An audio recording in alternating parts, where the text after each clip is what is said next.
a couple more minutes and then we will get started.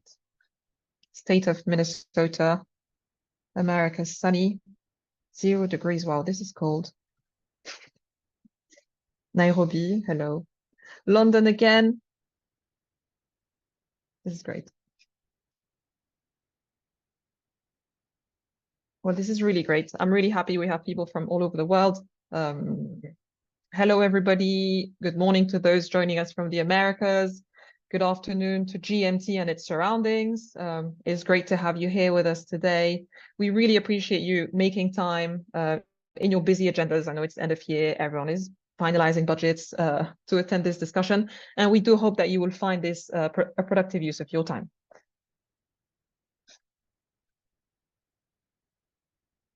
This is great. Okay, I think we can maybe get started, and then I think more people joining will catch us along the way. So welcome everybody, and thank you for being here. This event is titled Exploring Public and Private Partnership for Climate Action. But before I tell you what we are going to talk about, I'm going to talk to you about what we're not going to talk about. If you can, in the chat also, we would love it to connect to begin with. If you don't mind sharing your name, your role and organization, and then obviously, if you have time, we would love to have your LinkedIn profile to keep in touch, as well as your expectations from this event. That would be really wonderful. And in the meantime, if we can switch the slide and get going, that would be great.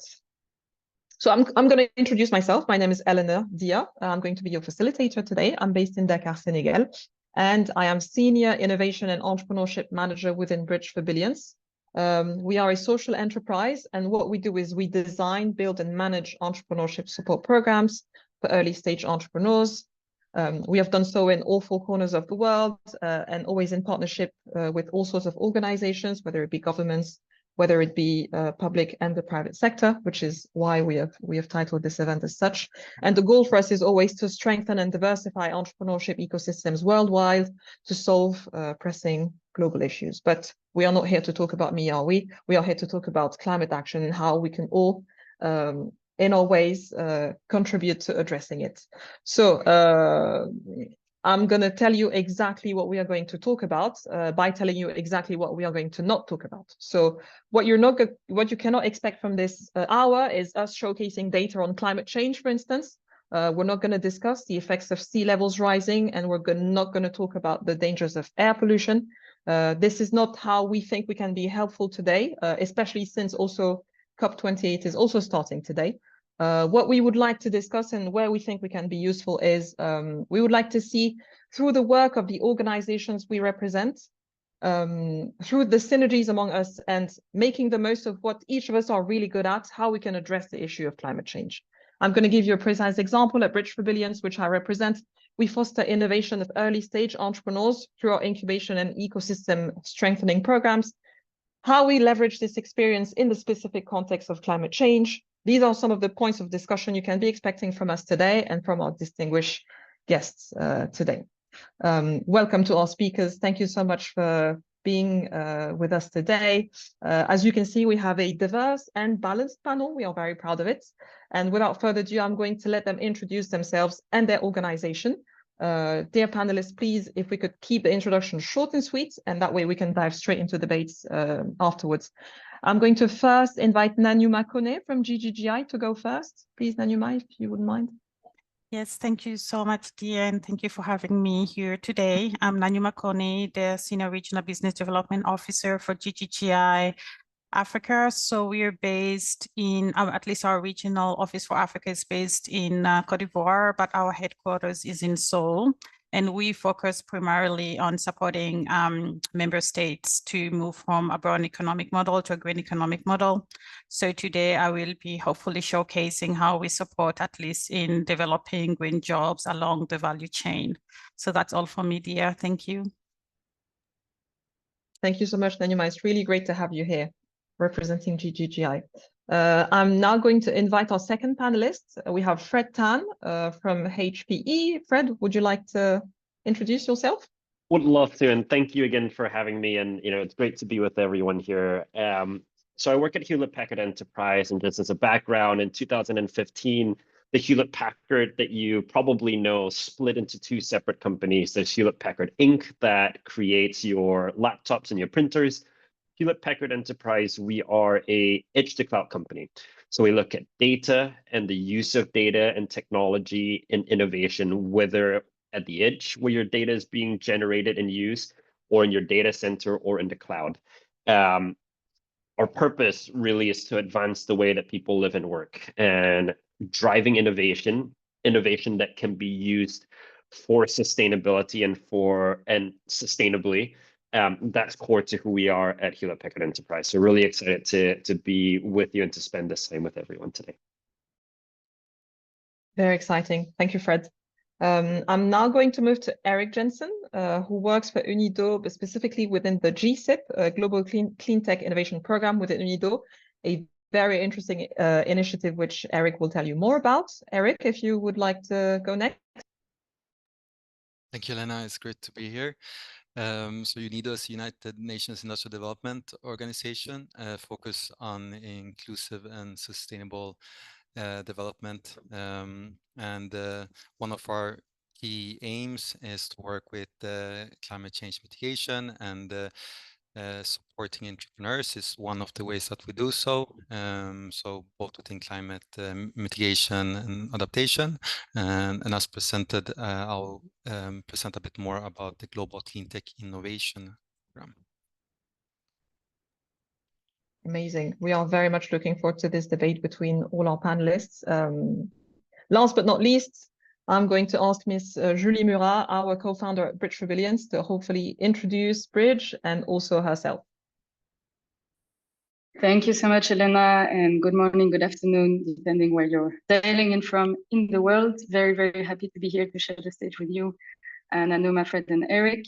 So my name is Julie Murat. I'm French originally, but calling you from Madrid, Spain today, and I'm one of the co-founders of Bridge for Billions.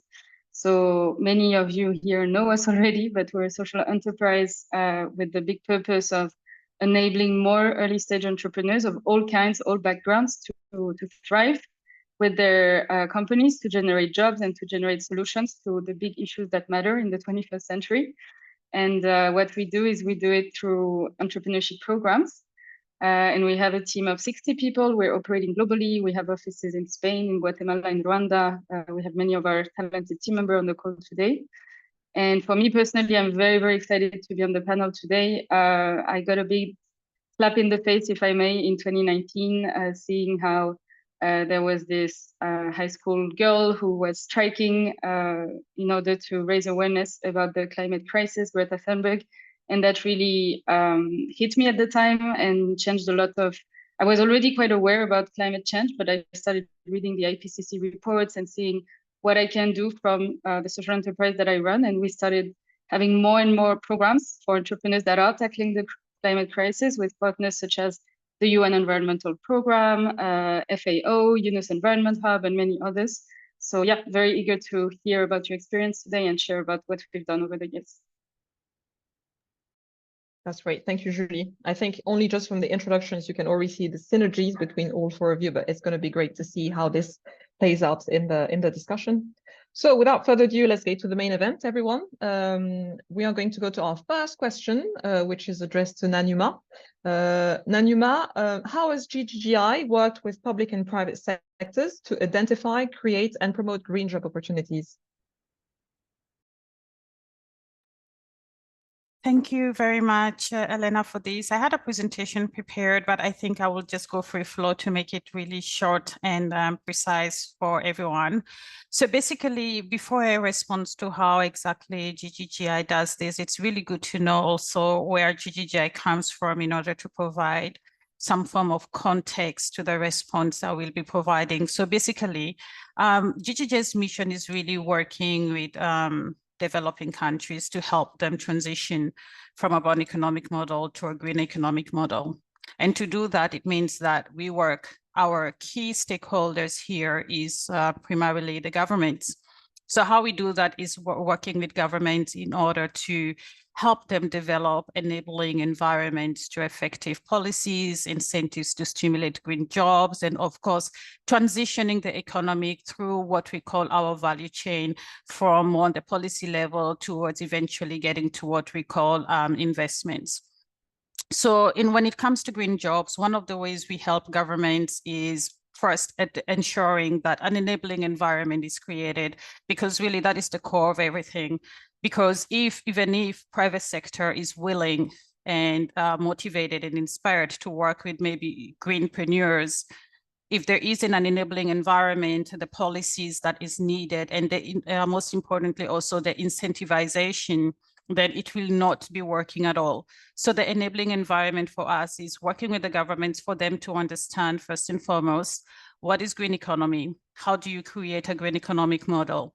And through the process of green economic model, one of the things we do ensure is that there has to be a pathway through which women and youths can be able to capitalize on this economic model to be able to ensure this kind of like a sustainability progress in the future as they hit on their national determined contribution, as they hit on their sustainable development goals and Paris Agreement, etc.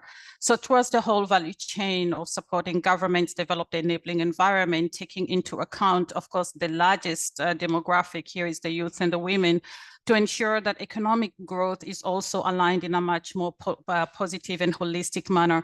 It basically means that in order for any green economic policy to be able to be effective, it has to have these components of poverty reduction.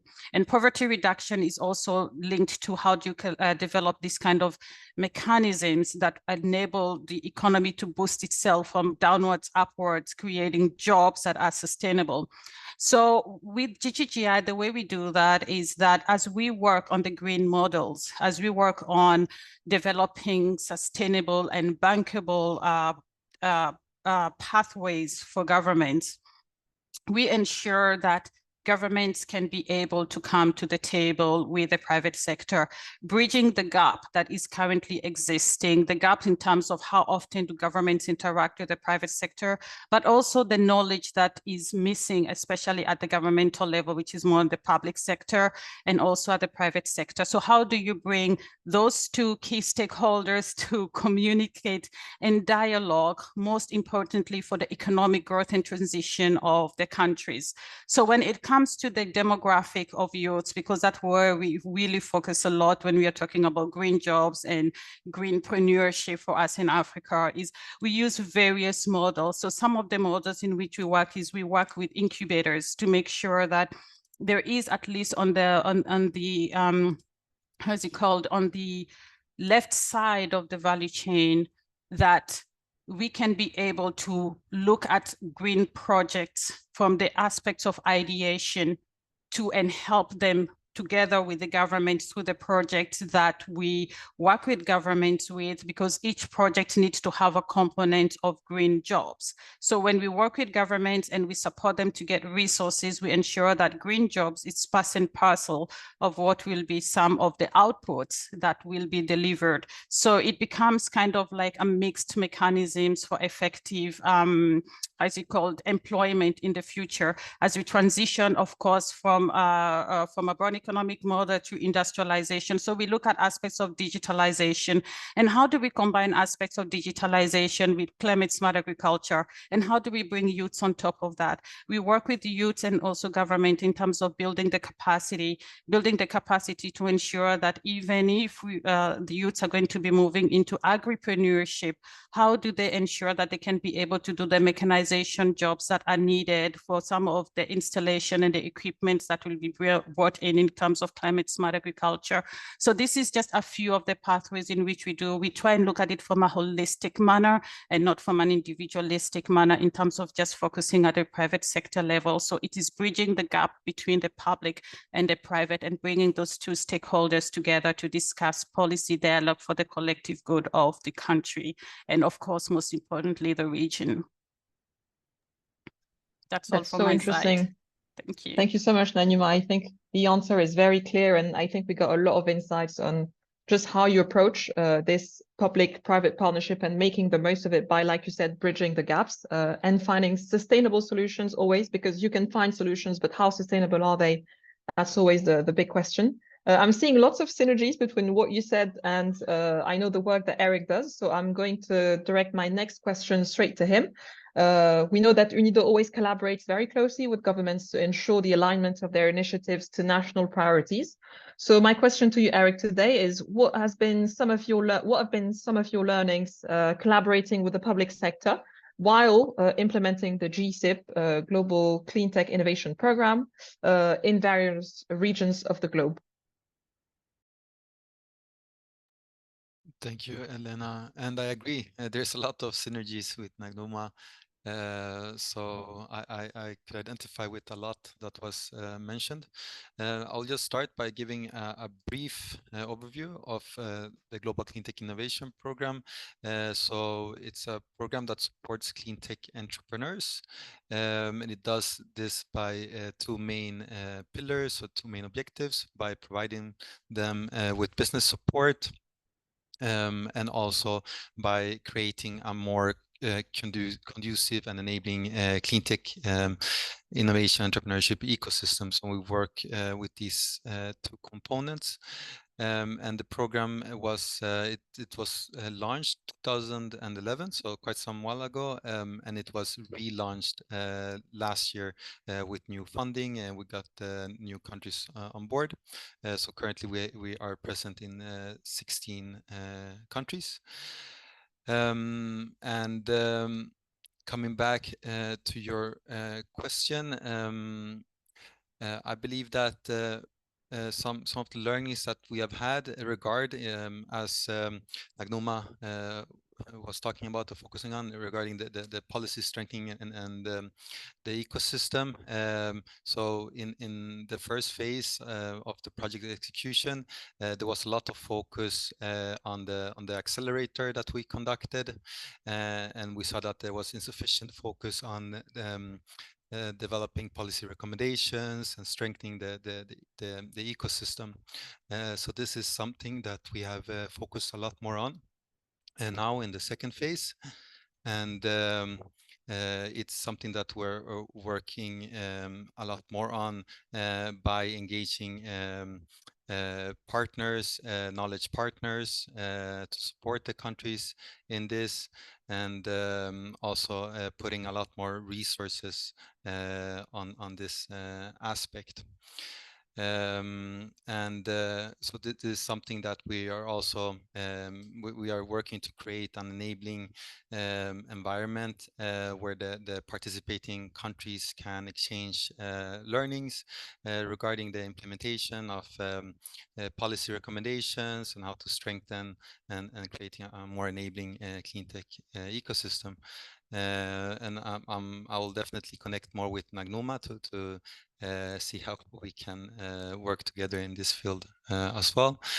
Some additional learnings is that the project was initially or the program was initially executed through individual country projects, and we saw that there was a missed potential to do the coordination and exchange, or it was limited resources put on this, even though there was always an ambition to have this.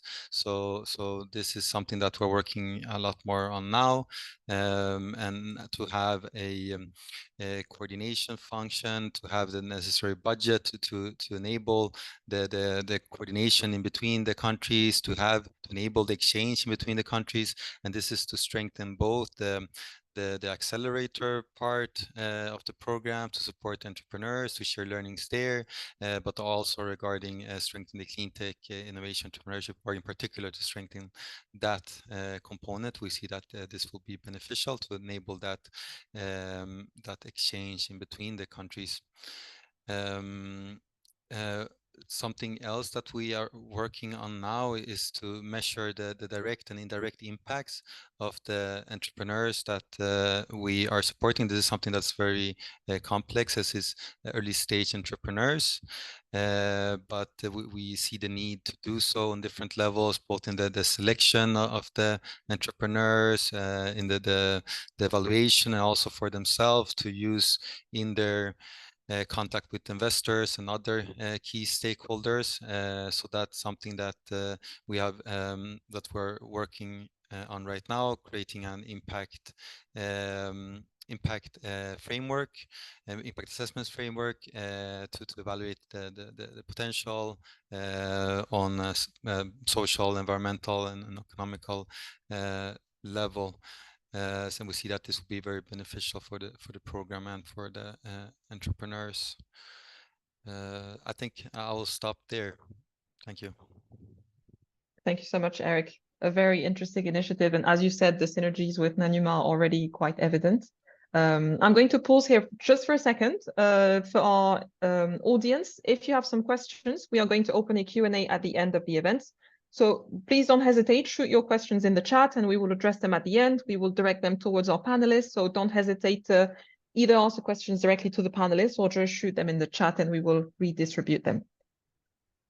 Perfect. Well, let's continue. Now that we have spoken a lot about the public sector with Nagnouma and with Eric, good practices of how to implement, how to foster collaboration also within at the regional level. I heard from both of you between countries. We are now going to talk to hear from the private sector with Fred.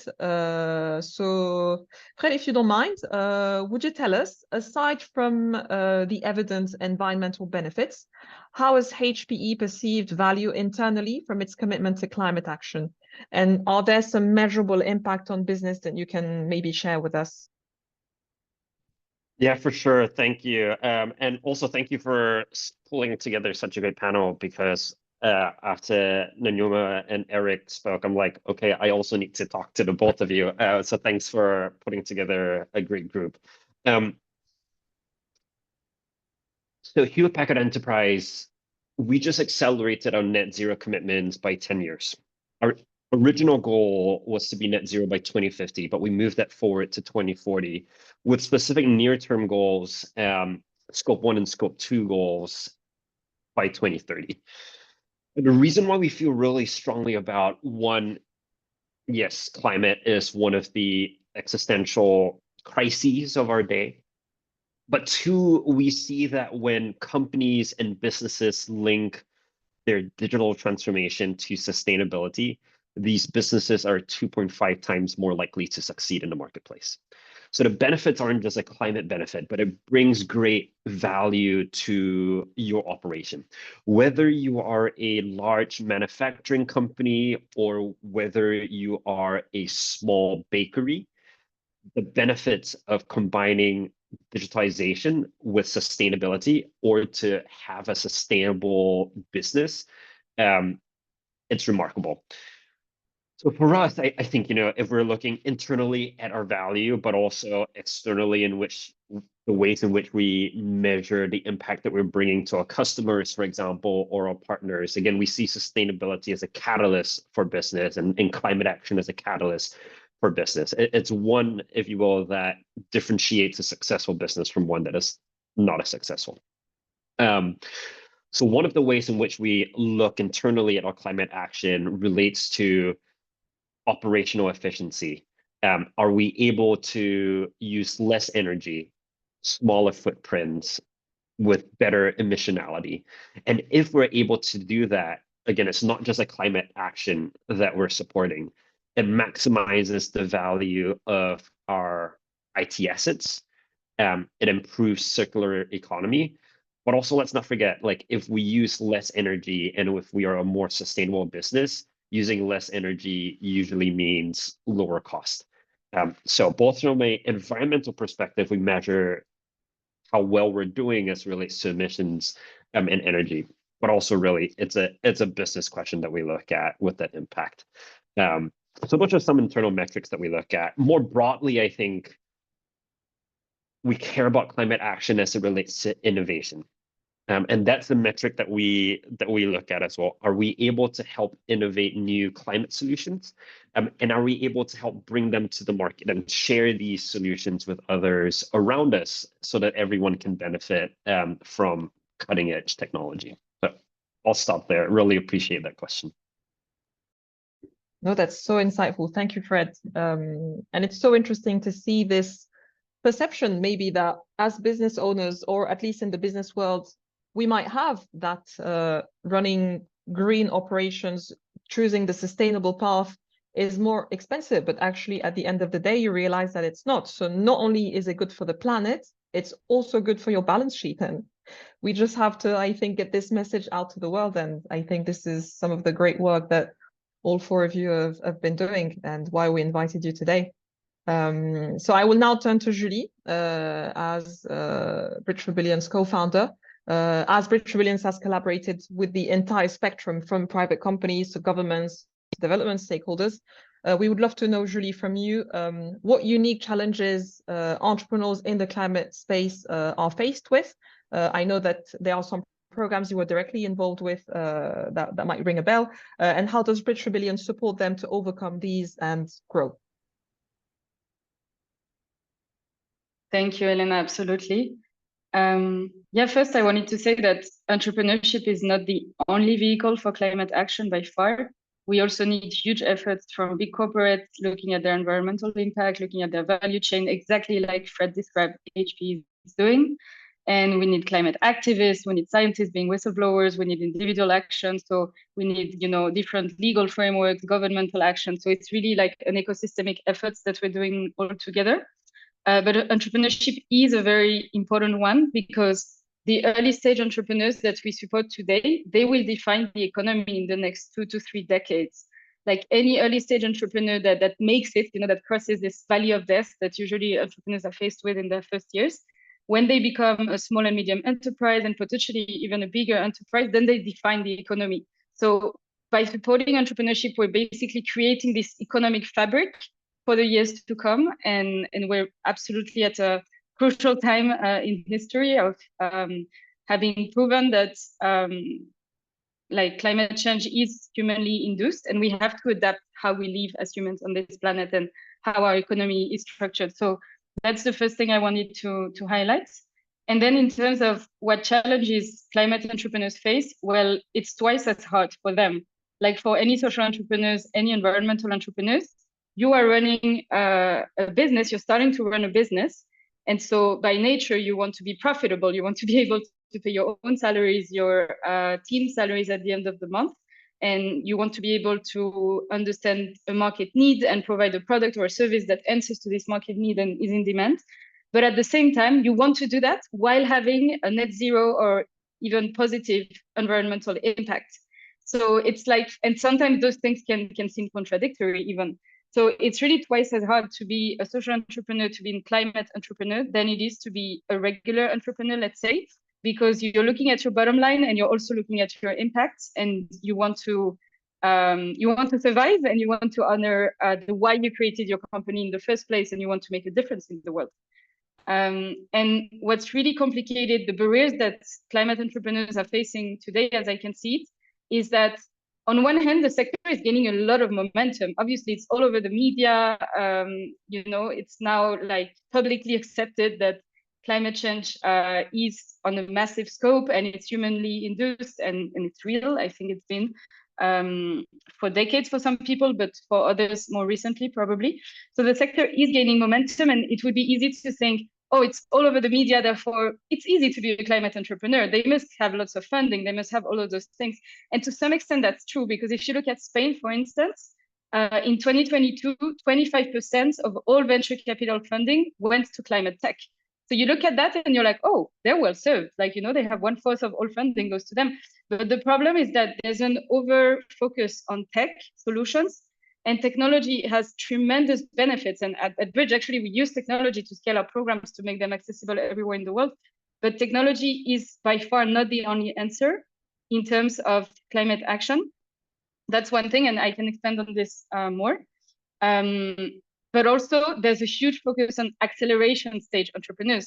In order to benefit from that VC funding, you need to be, already with what they call traction, so revenue, clients, a few years of operations, potentially already a team.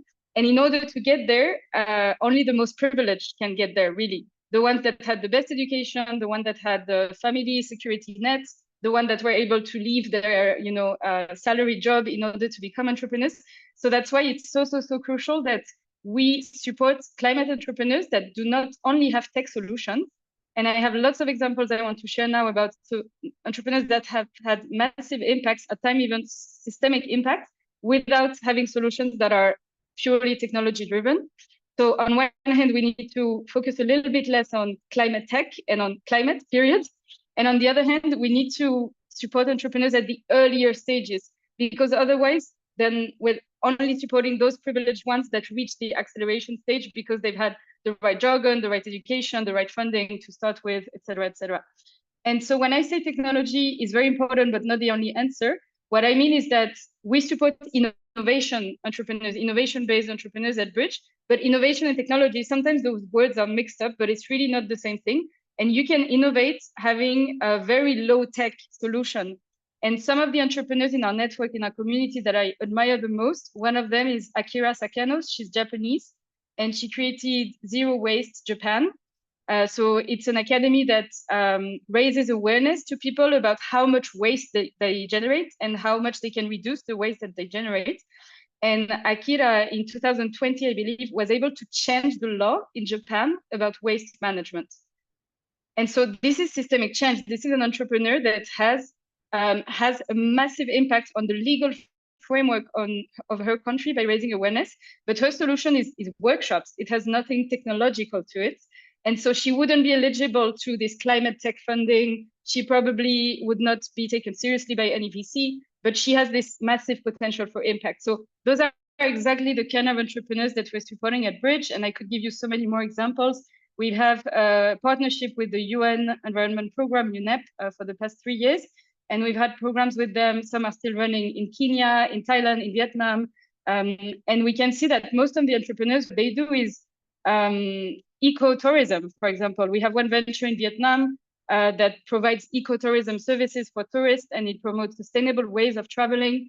And again, those are entrepreneurs that wouldn't be eligible for VC funding or wouldn't be considered like a tech climate venture, but they're having massive impact in their communities. Other examples I can think of, we have an entrepreneur in Thailand who works on providing livelihoods to local villages through bamboo planting, agroforestry, bamboo processing, bamboo-derived products. And again, not technological at all, but really bringing livelihood to the communities, doing it in a sustainable manner and helping use the local resources to create local value.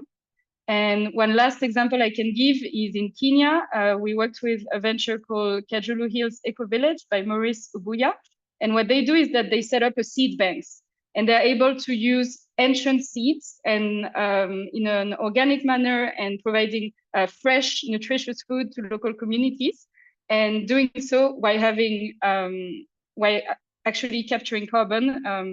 And so those are the kinds of venture that we support. And those entrepreneurs have massive needs that are not being attended to yet to the ecosystem. So what they need, just to finish your question, is they need business structure like any other entrepreneurs. Who are my clients? How much are they willing to pay? How do I communicate about what I do? What will my financial plan look like for the next 3 years? What will my impact plan look like? They need support in impact monitoring, because the reason why they create their companies is to offset some CO2, eliminate waste, train farmers, reforest some hectares of land. So all of that is measurable, and they need to be able to measure it, or how many liters of water have been saved. And so we help them in impact measurement framework. So how can they prove that what they do is having the desired impact? And they need also a lot of mentoring. They need this so-called social capital. So they need to be connected to people that can be potential clients, potential partners. They need to have media visibility. And so at Bridge, in the program we provide, the mentor is having that role of giving them business acumen, but also connections to the ecosystem. And they need also emotional support. They just need, a sounding board, a listening ear, a community of people that are doing the same thing they are doing, that are encountering the same challenges, that they can meet with week after week after week and see progress together. So all of that is very important. And the last one is really the sectorial expertise. So if you're an entrepreneur working on the timber, sustainable timber value chain, then you want to speak to forest experts about how's the timber market in Thailand at the moment? What are some opportunities I could jump on? What are some things I need to be aware of? What will my clients ask for me in terms of labels, in terms of certification? You know, I'm just giving some examples now, but that's what's been beautiful in the programs we've done with partners such as FAO, UNEP. It's that we provide all of that knowledge on entrepreneurship support. So the mentors network, the methodology, the structure, the business planning, but then they're able to provide the sectorial expertise. So for example, those programs we've had in Kenya, Thailand, Vietnam, some experts would come to speak about sustainable timber, honey, you know, carbon offsetting markets. And so they would bring in the sectorial expertise that we lack, and that would make for a very rich and complete entrepreneurship program. Wow, thank you, Julie, for all these elements. A very clear, well-rounded answer. Thank you so much. For me, I think one of the main takeaways from this intervention, I think something that personally stuck with me is how you said that the perception that the danger of innovation being linked with technology, because then obviously that represents an entry barrier for lots of entrepreneurs, and how technology is a wonderful vehicle to provide support to these entrepreneurs in maybe very remote areas, but how also technology can act as entry barriers. So we have to balance how we make use of this. Yeah. This is really great. Just to add in 10 seconds, because I don't want to Sure. come through as a rant against technology. I think technology is very positive. There's so much to take from it. But it's exactly as you said, it's just that the entry ticket is so high, because if you have a technology-driven business, typically you have to have initial capital to pay for the first version of your technology. You need investment to make solar panels. You need investment to make carbon aspiration technologies, water filtering technologies. So if entrepreneurs, you know, can secure this investment and start with this, then great. But we also need to support those that are non-technological, and they're being forgotten today in the ecosystem. Exactly. And we have seen it with our work with some of the entrepreneurs we have supported. Like you said, some sectors are less inclined to work with technology, and still we are able to get some very high levels of innovation. So technology is great, but it doesn't have to equate to innovation. And I think that's really, really interesting. Wonderful. Well, I think we can then conclude the first part of the panel. And since we are here to create synergies, we thought, why not create it with our very panelists? Now that you have all heard about each other, about the respective work that you do, I think the audience and myself would love to know, our panelists, do you have questions? Do you have things you would like to ask each other? Do you have maybe comments, anything you would like to jump on that somebody else would have said?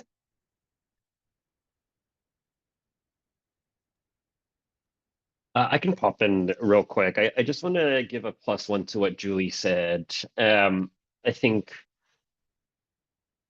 I will say that as a technology company, we are the first to say that technology isn't everything. And sometimes there is a rush to technology. And I think for folks in the climate action space, there's also a hype on the potential of technology without recognizing when technology will be helpful or when it won't be helpful. So maybe let me give a couple of examples here. One is that we believe that we should always start with the outcome in mind and not technology. If technology is the first thing we think about, we're thinking about things wrong. So what is the outcome that we want to achieve? And then is there a role that technology might play in enabling it, or maybe it might not? Although we do believe that at the core of it, every single job and every single business can be a climate-focused endeavor, right? So that's the first thing that we believe in. The example of when technology is not helpful. I was in a I was in a meeting some people recently, and someone said something that I absolutely love. He said, the world doesn't need more chatbots and it doesn't need more apps. The world just needs more focus on innovation and outcomes. And so again, if we're focused on the technology, we're probably missing the mark. The third example I'll give is maybe some more specific. There are technologies that we are really excited about. Let's take self-driving vehicles, for example. There's a lot of excitement around the potential of technology to increase efficiency. And definitely that's also true in the climate space. But if we take a look at a self-driving vehicle, the amount of energy it takes to train an algorithm is absolutely ridiculous. And it is not worth the climate impact to train a self-driving vehicle's AI solution. Replace that with a human, it's a lot more cost efficient and it's a lot more climate effective. And so again, what is the outcome that we're trying to drive towards? How can innovation help us with the outcome? And let's not make technology the silver cloud, if you will, and the panacea that it is, because for some instances, it might not be. So I appreciate that.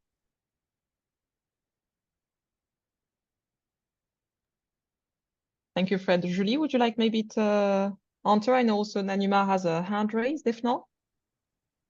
Nagnouma had the hand raised first, so I'll let her go. Please, Nagnouma, go ahead. Thank you. I'm actually just responding to the first question, so Julie can go ahead if she has a direct response to what Tran just mentioned. So I don't know, Julie, would you like me to proceed? Okay, great.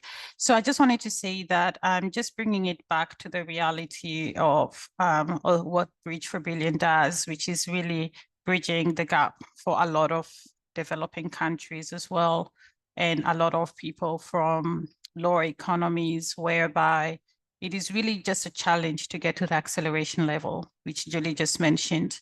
And I think this is one of the reasons why we try and focus a lot in developing that enabling environment, but also creating the capacity that is needed, at least at the ideation phase, and providing some kind of seed grants, and also asking governments to provide some kind of subsidies to youth in order just to boost them just a little bit, that extra push that they need, at least in terms of developing countries in relation to what someone in a developed country would have.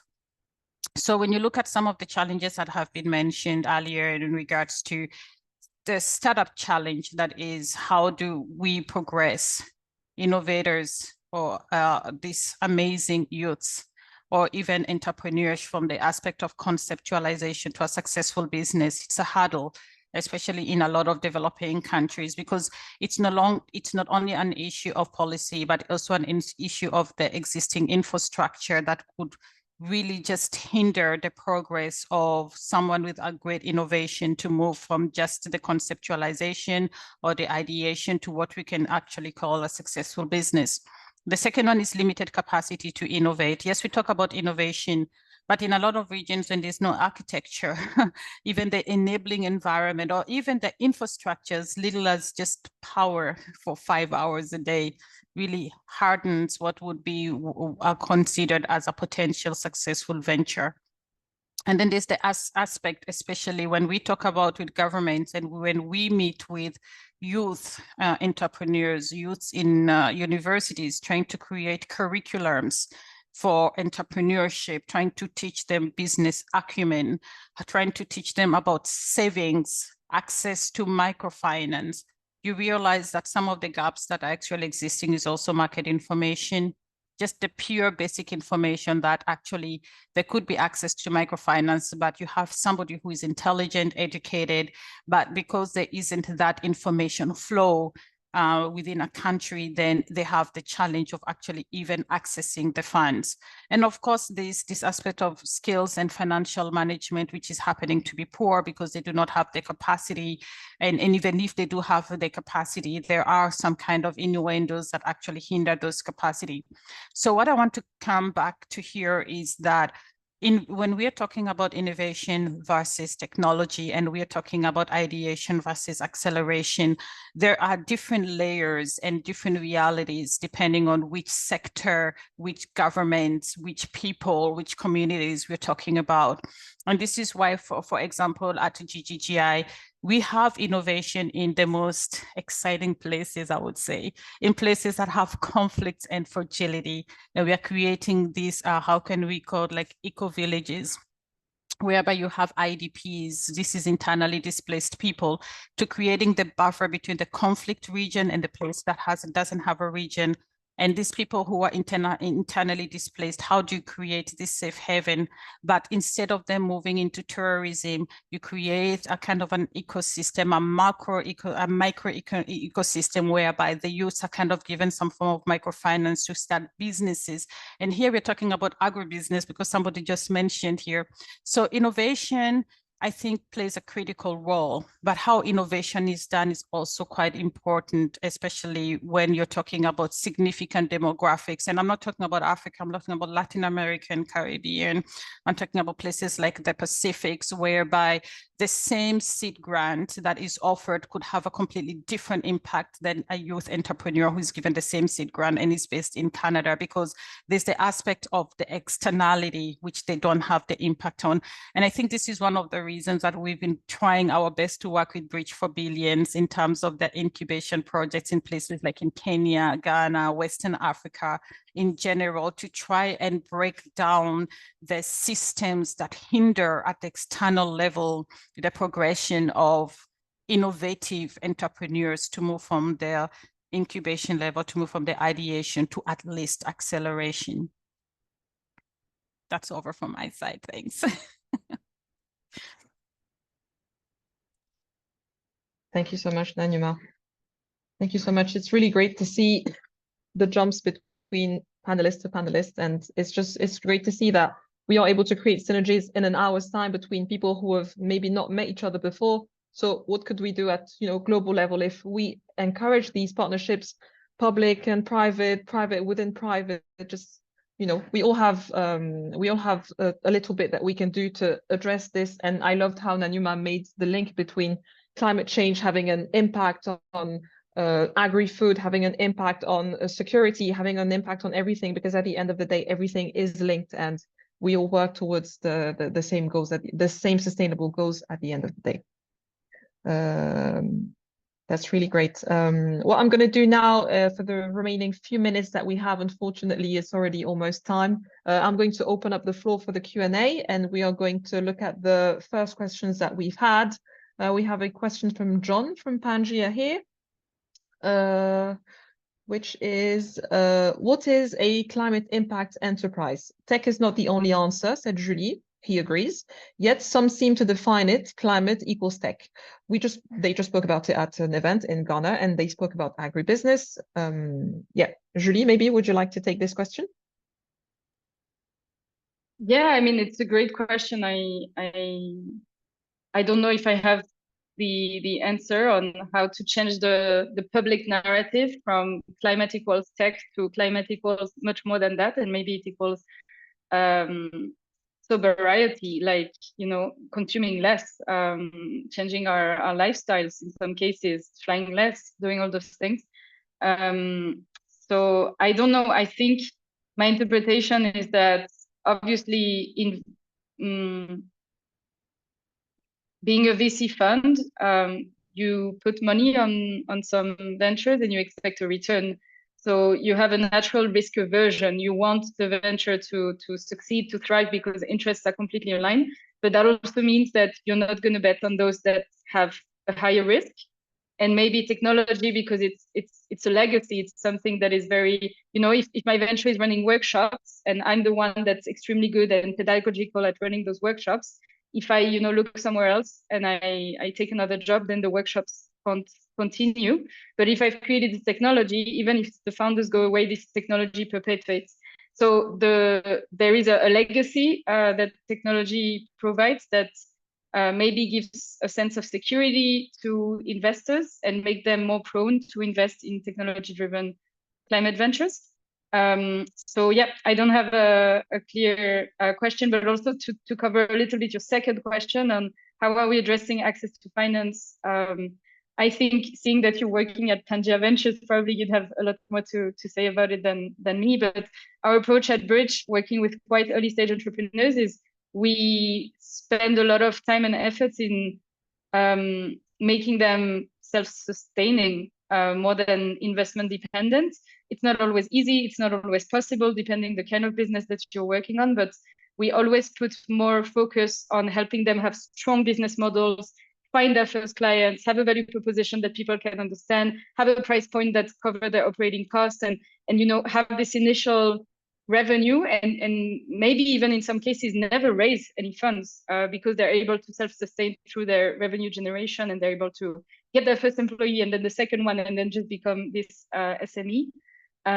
So yeah, we try to train entrepreneurs so that they're less dependent to grants and investments in general. And then I think for those that will need this investment, it's a matter of also funds accepting that things take more time. And I'm sure you're familiar with the terminology of patient capital that was coined by Jacqueline Novogratz from Acumen, one of the pioneers in impact investing. So we need more patient capital because maybe it takes 20 years to achieve a massive environmental impact for a given venture. But then once the system is in place, it can sustain over time. So yeah, that would be my 50 cents, but it's an area that I think is still a big pain point. And yeah, I'd love to hear also about your experience, John, at Pangea Ventures, how you try to overcome the funding gap for climate enterprises. Thank you, Julie. Thank you for your answer, especially the second question, a very difficult one to answer. The access to finance obviously is a huge topic for all of us involved in the entrepreneurship ecosystem. At Bridge for Billions, how we try to address it, we try to address it through our non-financial support, which is our incubation programs, strengthening the ecosystem as a whole, because we do believe that an entrepreneur that has had some mentorship, that has had this support at the early stage, is then more likely to be able to secure financing. Obviously, we have impact numbers relating to that. We would love to share them with you, but I literally only have 4 minutes left, so I'm going to address the last question for Fred. I think it was addressed to you, Fred. Do you think guiding, convincing businesses, innovators to redefine product lifecycle model as well as quality models to have sustainability permeate through the processes? Fred, the floor is yours. Yeah, no, that's a great question. Thanks, Christina, for asking that. I think I'll couch it in a first statement. And building off the question that Julie just answered, financing is an incredibly important thing to solve for. I know earlier I did say that outcomes first and tech enabled, and I really do believe that in every business, no matter what the business is, sustainability and technology is relevant. The question is, what is the maturity stage of the business and what technology is appropriate to enable that business to thrive? So I think that no matter what business you are, you have to think about sustainability. You have to think about it being tech enabled. The question is how, and the answer is there isn't a one size fits all. The reason why I think it's important is because, again, sustainability has impact on cost. Every business should be a sustainable business. And a sustainable business is also one that is more secure in the long run, both in terms of disaster and disruption, but also one that is more future ready.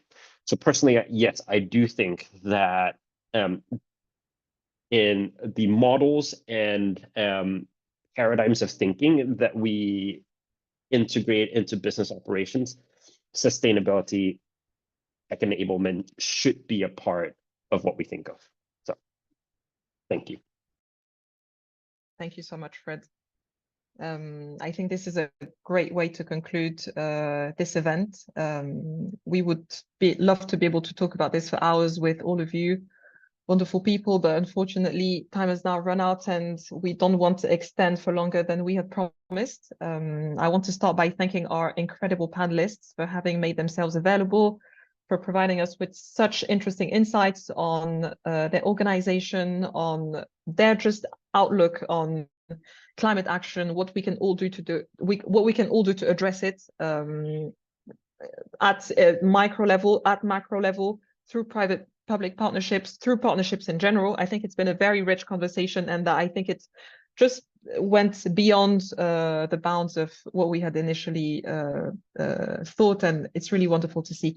I'm loving the synergies being also created. We would love to see, everyone communicate, so please don't hesitate to reach out to each other. As for us at Bridge, we are very happy to have had you here today. You will receive some useful resources as a follow-up. Feel free to connect among yourselves, like you said, And also feel free to reach out to us directly. We would love to talk to you about our entrepreneurship programs, our entrepreneurship support initiatives in general. And it's been really great having you. So thank you, everybody. We are right on time. And I'm going to wish you a great rest of your day, beginning if you're calling from the Americas. And thank you, everyone.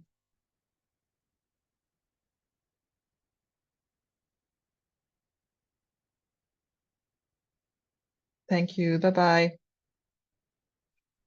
Have a good day, everyone.